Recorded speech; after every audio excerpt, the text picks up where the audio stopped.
इस समय टेम्परेचर 48 के आसपास होता है। किस तरीके से आपका शेड्यूल्स रहता है? और इस गर्मी में भी मैं जब यहाँ आया हूँ कवास के आसपास इलाके में, फ़ैन तक यूज़ नहीं करते। ऐसा है कि जैन साधुओं का जो जीवन है वह आत्मा से जुड़ा होता है और ये सर्दी गर्मी इत्यादि ये सब शरीर को प्रभावित करते हैं। शरीर की सुरक्षा जैन साधु अवश्य करता है, लेकिन शरीर को सजाने का काम या शरीर को बहुत ज़्यादा सुख पहुंचाने का काम साधु नहीं करता। क्योंकि जैन साधु जिस उद्देश्य को लेकर दीक्षा लेता है, संसार छोड़ता है, संसार के सारे सुखों को छोड़ता है, तो लक्ष्य केवल एक ही रहता है कि उसे अपने आत्मा का कल्याण करना है और आत्मा को मोक्ष पहुंचाना है, और जो कर्म बाधक हैं उन कर्मों की निर्जरा करना है और नए कर्मों का बंध नहीं करना है। यदि साधु शारीरिक अनुकूलताओं का उपयोग करता है, जानबूझकर उपयोग करता है, तो निश्चित रूप से वह कर्म बंधन करता है। तो जैन साधु का जो जीवन है वो केवल और केवल कर्म निर्जरा के लिए है। और सच ये है कि सुख हो अथवा दुख हो, उसमें समता में जीना, स्वस्थता में रहना और प्रसन्नता पूर्वक इन सारी पीड़ाओं को या दुखों को स्वीकार करना, यही जैन साधु की साधना है। क्या कुछ होता है इन सब चीज़ों से करने से? क्या ऐसा क्या कुछ कौन सी प्राप्ति होती है जिसके लिए आप लोग इतना कठिन परिश्रम करते हैं? ऐसा है कि सबसे पहले तो हमें ये समझना होगा कि हमारे पास में है क्या। हमारे पास में 3 तत्व हैं, शरीर, मन और आत्मा। ये 3 तत्व हमारे पास में हैं। इन तीनों तत्वों का विश्लेषण करेंगे तो पाएंगे कि शरीर आज नहीं तो कल शमशान घाट में राख में रूपांतरित होना है, मन हवा में उड़ जाना है, आत्मा हमेशा के लिए कल भी थी, आज भी है और कल भी रहेगी।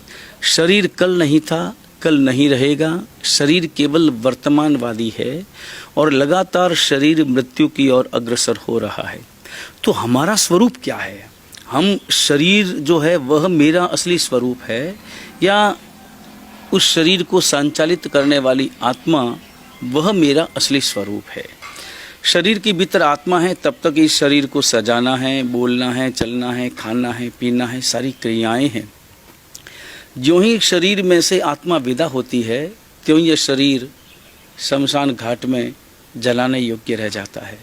तो मूल्य शरीर का नहीं है, मूल्य आत्मा का है। तो जब आत्मा का मूल्य समझ में आ जाता है तो आत्मा के लिए जीवन जीना होता है। तो आत्मा क्यों भटक रही है? आत्मा भटक रही है इसमें कोई शक नहीं, क्योंकि कभी आत्मा तिर्यंच गति में जाती है, घोड़ा बनती है, गधा बनती है, उल्लू बनती है, और कभी मनुष्य भी बनती है। पुण्य कर्म होता है तो मनुष्य बनती है, देव बनती है, और पाप कर्म का उदय होता है तो तरह तरह की क्रियाएं होती है। तो उस पुण्य कर्म का संचय करना, और दूसरी बात आत्मा को शिव सुख पहुंचाना, असली सुख। क्योंकि शास्त्रकार भगवंत परमात्मा महावीर कहते हैं कि सच्चा सुख संसार में नहीं, संसार के भोगों में नहीं, क्योंकि संसार के सारे सुख क्षणिक है। कोई भी सुख ऐसा नहीं है जो लगातार वर्षों तक किया जा सके। कोई भी सुख ऐसा नहीं है, चाहे परमानेंट कोई सुख नहीं है, चाहे वो खाने का हो, पीने का हो, भोगने का हो, कोई भी सुख हो। पैसों का भी सुख है, व्यक्ति पैसा प्राप्त करता है, पैसा गिनता है, बहुत प्रसन्न होता है, मगर लगातार वो पैसा 1 घंटा, 2 घंटा, 10 घंटा, 40 घंटा, 50 घंटा, कितनी देर तक वो गिन सकेगा? नहीं, आखिर वो थक जाएगा। तो परमानेंट सुख, लगातार सुख, बिना बाधा के सुख केवल और केवल आत्मा में है। तो मूल बात है कि आत्मा में जीना यानी प्रकृति के साथ में जीना। तो हमें प्रकृति के साथ में जीना है, चाहे वो सर्दी हो, चाहे गर्मी हो। उसे हम दुख कह ही नहीं सकते, उसे स्थितियां कह सकते हैं, परिस्थितियां कह सकते हैं।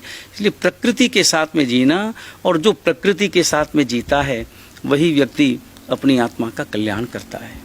जैन साधु का जीवन कितना कठिन होता है खाने पीने को लेकर, कितना मतलब इन सब चीज़ों को लेकर? क्योंकि अब लाइफ स्टाइल बाकी अगर जो धर्मों में अगर जो उनके साधु संतों को देखें तो चेंज हो गई है। आप लोग किस तरीके से कभी उपवास करते हैं? इन सब चीज़ों का क्या महत्व होता है? मूल बात यह है कि सबसे पहले तो ये वाक्य ही उचित नहीं है कि जैन साधु दुखों में जीता है या कष्टों में जीता है। जैन साधु तो अत्यंत अपनी मर्यादा में और अपनी आत्मा में जीता है। आत्मा में जीने का अर्थ ये हुआ कि निश्चिंतता का जीवन जीता है, संपूर्ण निश्चिंतता का जीवन है।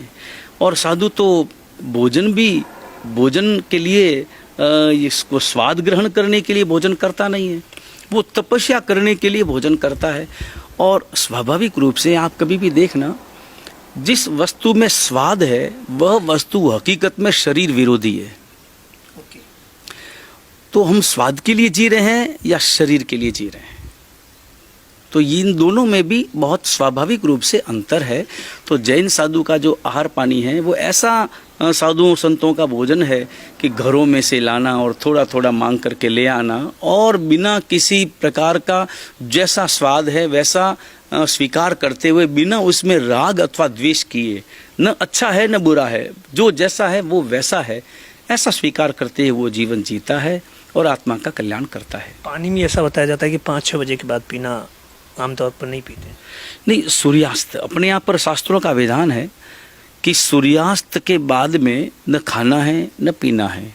ठीक इसी प्रकार सूर्योदय के 1 घंटे के बाद में खाना पीना प्रारंभ होता है। ये जैन साधुओं का और जैन शास्त्रों का वैज्ञानिक तर्क भी नहीं, बल्कि वैज्ञानिक एक प्रकार का नियम है।